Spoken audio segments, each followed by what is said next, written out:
예,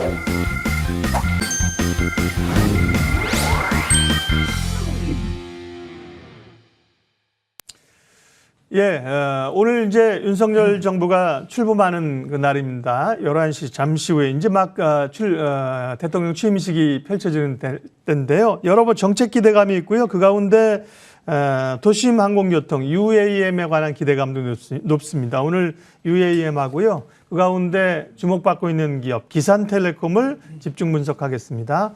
바로 온 파트너스 이재준 대표님 그리고 정경민 변리사님 두 분 함께 하겠습니다. 어서 오십시오. 네. 정 변리사님께서 뭐 UAM 많이 얘기하는데 뭐 사람 타고 다니는 드론 뭐 이렇게 생각할 수도 있는 건데요. 이게 UAM이 발음도 안 되는 UAM이라고 하는 게 뭔지 그다음에 정부의 계획은 어떤 건지 좀 팩트 체크부터 해 주십시오. 말씀하신 게 맞습니다. 네. 사람 타고 다니는 드론 정확한 네. 표현이시고요. 예. 도심 항공교통, 이제 그 Urban Air Mobility라는 것을 의미합니다. 하늘을 나는 개인용 이동 수단이라는 뜻이고 도심에서 이용할 수 있는 항공교통 수단이다. 이렇게 이해하시면 되겠습니다. 기존 헬기와 유사한 고도에서 비행을 하게 되는데 전기 동력을 활용하기 때문에 탄소 배출이 없고 소음도 대폭 저감돼서 이제 도시의 하늘을 뭐 쾌적하게 운영할 수 있겠다. 그래서 친환경적이다. 뭐 이런 얘기를 좀 하고 있습니다. 모건 스탠리는 이제 세계 UAM 시장이 2040년쯤 되면은 무려 이제 1조 4,740억 우리나라 돈으로 약 1,640조까지 성장하지 않을까 이렇게 예측을 하고 있습니다. 지금 우리 정부가 지금 추진하고 있는 KUAM은 이제 플라잉카, 뭐 드론 택배, 에어 택시, 에어 앰뷸런스, 뭐 신개념의 비행체부터 도심 운용을 위한 인프라 구축과 플랫폼 서비스까지 포괄적인 의미를 담고 있습니다. 이 UAM은 이제 안정성이 확보된 기체를 아무래도 이제 확보하는 것이 가장 급선무긴 하지만 이게 다는 아니고요. 기체 운용에 필요한 전문 인력을 양성한다든지, 뭐 금융보험, 뭐 기체 관제, 항공 정비, 운영 지원 서비스 등 인프라 구축이 먼저 뭐 시급한 뭐 상황입니다. 관련 정책들 역시 구비되어야 되겠고요. 네. 그러면 1차적으로는 이제 도심에서 공항 뭐 이런 노선들이 먼저 얘기되고 있는 거죠? 네, 지금 뭐 우리나라에서 이제 하고 있는 것을 말씀을 좀 드리자면 국토교통부가 이제 2019년에 8월에 뭐 시작을 했어요. 드론 교통을 내실 있게 추진하기 위한 어떤 벤처 조직, 그래서 미래 드론 교통 담당관을 신설을 하였고 2020년에는 한국형 도심 항공교통 로드맵을 전격 발표한 바 있습니다. 네. 그래서 2021년부터는 실증 시나리오 설계를 한 이후에 2024년부터는 이제 2단계로 공항 지역과 도심 지역을 연계하는 실증에 나서겠다 이런 계획이 있습니다. 현재는 지금 김포공항과 서울 강남을 잇는 노선을 검토를 하고 있는 것으로 알고 있습니다. 네.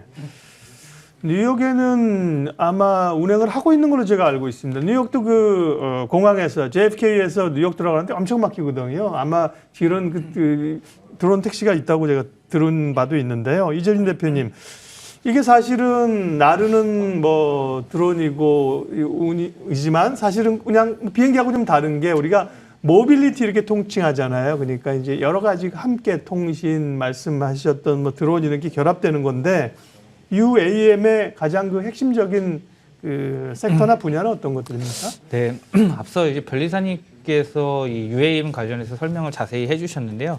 그냥 키워드는 이렇게 보시면 될 것 같습니다. 결국 도심의 혼잡한 교통 정체로 인해서 이 효율성이 굉장히 저하되고 물류에 있는 운송 비용도 증가를 하다 보니까 사회적 비용이 이제 초래를 합니다. 결국은 이 시장 자체의 페인 포인트가 나타남에 따라서 물류의 혁신이 필요하고 도심 정체에 대한 부분들이 개선이 필요하다. 이게 하나의 시장이 형성됐다라고 보시면 될 것 같은데요.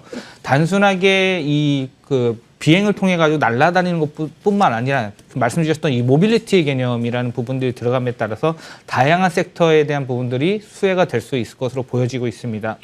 앞서 시장 규모 관련된 거 말씀 주셨기 때문에 자세히 말씀은 드리지 않겠는데 현재 시 산업 생태계상 이제 막 이게 도입기에서 이제 성장기 이제 초기 사이클에 이제 들어갔다고 좀 생각을 하고 있습니다.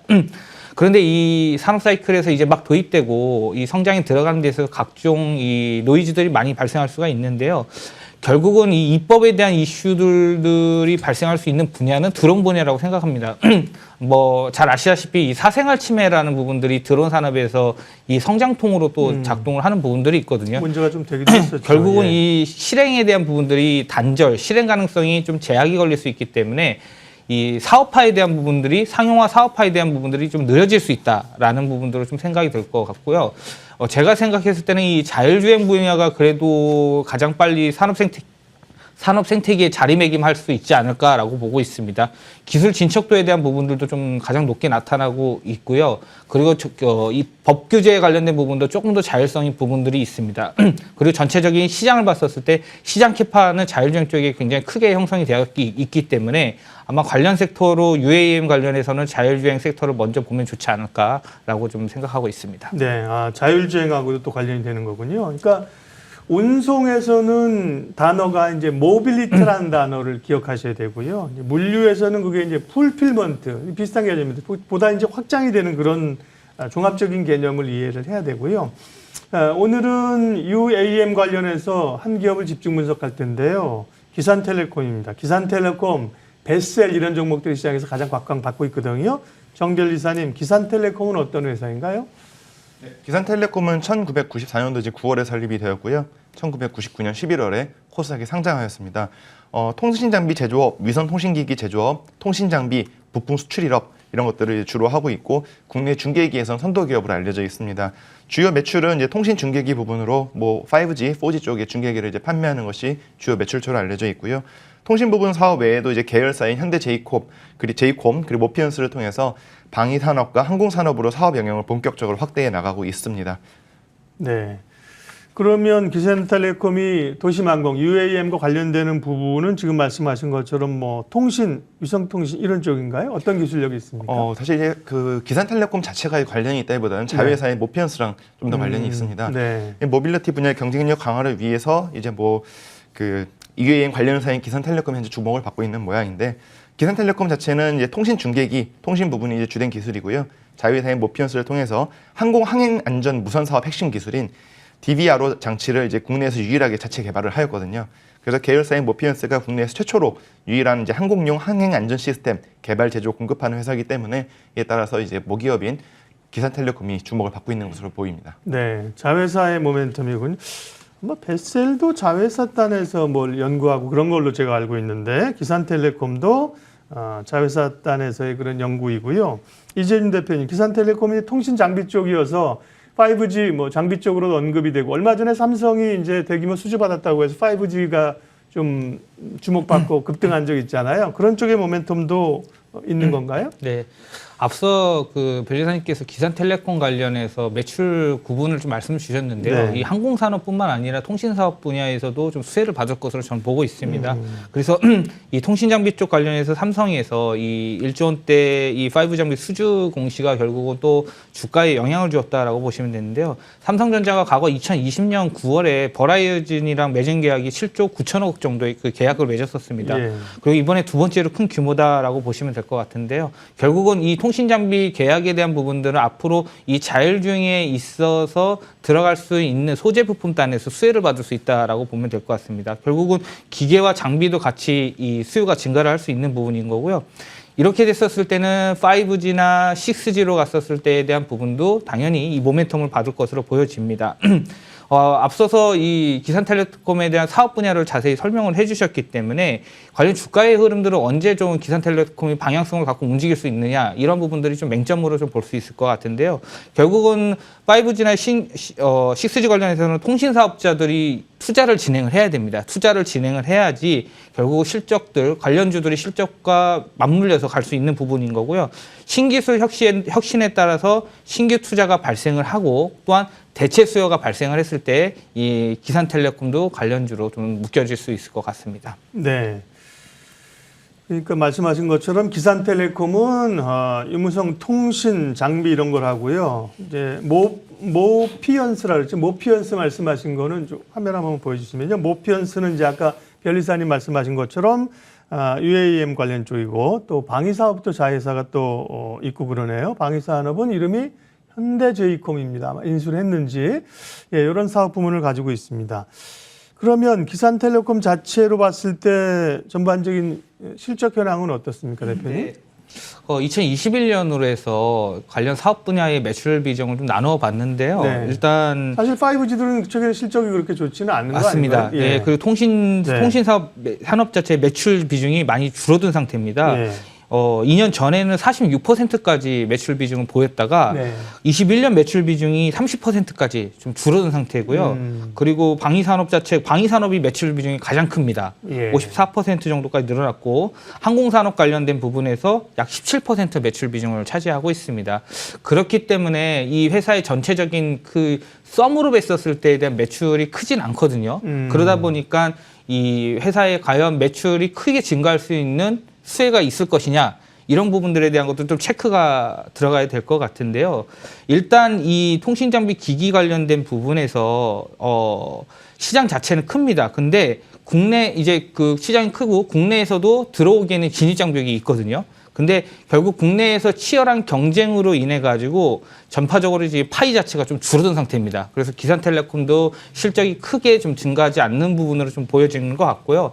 결국은 해외 시장에서 확대 전략이나 확대가 나타나지 않으면 한계성이 보여질 수 있다라는 부분들이 기산텔레콤의 앞으로 몸의 성장에 대한 부분들 전략을 어떻게 구사할 것인지에 대한 부분들이 아마 앞으로 중요한 과제라고 보입니다. 방위산업 관련돼서는 뭐 현대제이콘 관련해서 자회사를 통해서 현재 매출이 발생을 하고 있고 항공산업 관련해서 모피언스 관련해서 매출이 나오고 있다. 결국 이 두 가지 매출이 많이 크게 나타나면은 더 관련 수혜주로 좀 주가가 더 올라갈 수도 있겠죠. 그러나 지금 현재 상황으로는 재무제표를 봤었을 때에 대한 실적이 지금 계속 안 좋기 때문에 이 회사가 과연 이 수주를 가지고 있을까, 계약이 일어날 수 있을지에 대한 부분들은 조금 더 체크를 필요한 부분인 것 같습니다. 네. 기산텔레콤 특허 현황은 어떤지 보겠습니다. 그러니까 사업 분야가 우리는 이제 UAM으로 접근했지만 그걸 포함해서 통신이라든지 방위산업이라 이런 게 이제 좀 사업 분야가 섞여 있어요. 변리사님 특허 현황이요? 네, 기산텔레콤은 특허가 많지는 않습니다. 네. 총 77건 검색이 되었고요. 그중에서 등록된 것은 57건. 뭐 특허 출원을 꾸준히 하고는 있습니다만은 뭐 현재 뭐 두세 건 정도, 연간 이제 두세 건 정도에 좀 그치고 있고 최근 또 3년간은 특허 출원을 하지는 않았네요. 등록된 것은 현재 57건, 등록률은 74%를 보이고 있습니다. 기술 분야를 보시면은 이제 특허는 되게 심플합니다. 이 H공사라는 것이 이제 통신 쪽에 관한 것인데 대부분 100% 사실 다 통신 장비에 관련된 특허가 검색이 되었고요. UAM 관련하여서는 이제 특허는 검색되지는 않았습니다. 혹시나 자회사 쪽은 갖고 있지 않은가 검색을 해봤더니 모피언스로도 UAM 관련된 특허는 검색되지는 않았습니다. 또 이제 UAM 관련돼서도 어떤 키플레이어가 있는지 검색을 좀 해봤는데 아직은 이쪽 분야가 좀 생소한지 그 특허가 이제 많이 나오지는 않았고 아마 항공우주 쪽으로 그 분야에 하는 그 기술력 갖고 있는 분들이 키플레이어로 동작할 것 같습니다. 예, 어찌 보면 회사 이름에서 사실 기산텔레콤이라고 하는 게 통신 쪽이라는 걸 좀 알려줘요, 그죠? 뭐 그런 점에서 보면 기대와 함께 고민이 있네요. 종합해서 주가 부분을 이재준 대표님과 말씀 나누면 UAM은 사실은 또 자회사 단에서 하는 거고 기대감이잖아요, 그죠? 기대감으로 사실 올라온 부분이 있고 실제 실적은 또 통신 장비나 이쪽에서 내야 되는 상황이 고민이 좀 있네요. 네, 주가 부분 좀 평가해 주세요. 네, 일단 최근 주가에 대해 상승 부분들이 4월 19일부터 현재까지 상승은 결국 이 5G 쪽 통신 관련된 통신장비 테마로 인해서 주가가 올라갔던 부분이라고 해석할 수 있을 것 같습니다. 네. 4월 19일 이후 주가가 3,450원 선에서 5,650원까지 주가가 급등을 했는데요. 약 60% 이상 급등, 65% 정도 상승을 했습니다. 수급적으로 봤었을 때는 외국인이 29만 주, 기관이 약 3만 5천 주 정도 순매수를 했고요. 그다음에 그중에서 기관에서는 이 금융투자업자에서 20만 주, 그리고 사모펀드에서 기관 금융투자업자에서는 20만 주 순매수를 했고요. 사모펀드에서는 20만 주 순매도를 했습니다. 일단은 이 주가의 이 핵심 플레이어를 잡는 이 투자 수급 주체가 아직은 명확하지 않는 상태인 것 같고요. 그리고 현재 올라갔던 상승 이유는 결국은 이 프라이베이트 5G, 이음 5G라고 하는데 본격 개화 전망에 따른 부분과 삼성전자에 대한 미국의 이제 5G 이 장비 공급에 대한 부분들로 인해서 주가가 좀 강하게 상승한 부분들이 있습니다.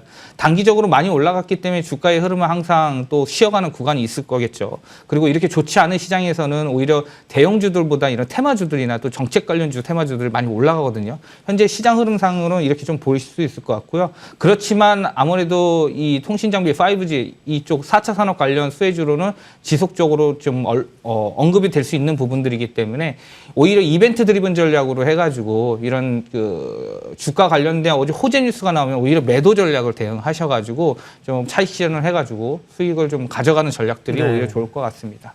그리고 나중에 또 좀 조정받았을 때 기회를 본다든지요. 네. 단기적으로는 상승에 대한 부담감이 좀 있습니다. UAM 관련주로 주목받고 있는 기산텔레콤. 근데 얘기하다 보니까 결국 또 통신 쪽 얘기를 적잖이 했습니다. 바로운 파트너스 이재준 대표님, 정경민 변리사님 두 분 함께 했습니다. 고맙습니다.